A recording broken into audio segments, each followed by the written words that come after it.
Rogo jul bapak kepala desa prangkete sarate kakang kawasin jangka adi-adi sing ngayomi rogo juan bapak kepala desa perangkat desa masyarakat ayo kakang gondo kakang kawa adi-adi mong kaki mong si momong bapak kepala desa sak perangkat desa rakyatipun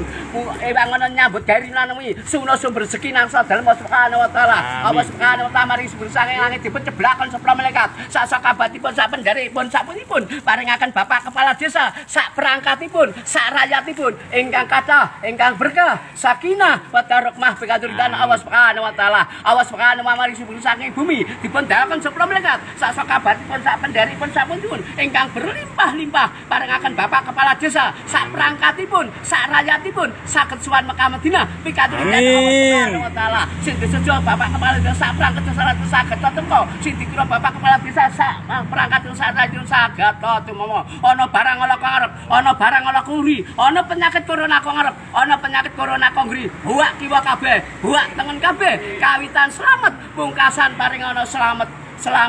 saking Allah sampeno sedulur kang lair bareng sidina sampeno sedulur sing katon sing ora katon sing kerawatan sing ora kerawatan sampeno sedulur bapak biyunge ingkang maring sandangan tejo sampeno sedulur papat lima wujud apa dadi kegayuane wujud apa dadi kretek lan batin marang Gusti Kang Maha Kuwas Gusti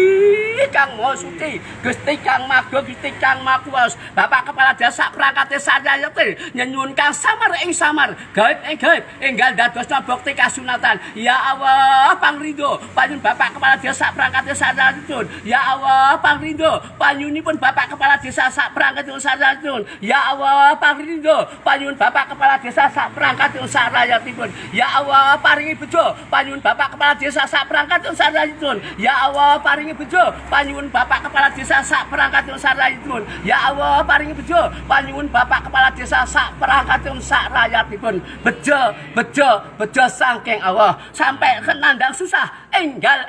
paring ana bunga kenandang asor enggal paring subur lan makmur kenandang kurang enggal paring ana cukup saged mantep madhep panyun dumateng Gusti Kang Maha Kuwas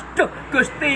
Kang Maha Suci Gusti Kang Magong Gusti Kang Maha Kuwas Bapak kepala desa perangkat desa rakyate nyuwun tambahan kanugrahan nyuwun tambahan sumber rezeki ingkang agung ingkang lancar ingkang subur ingkang makmur ingkang tentrem ingkang ayem tentrem sajroning desane ayem sajabane desane paring ana Allah jinatata raja mrasandang lan murah pangan gampil anggenipun usaha lan nyambut damel kinten kawan dalu saged manwarep nyandang to brah luah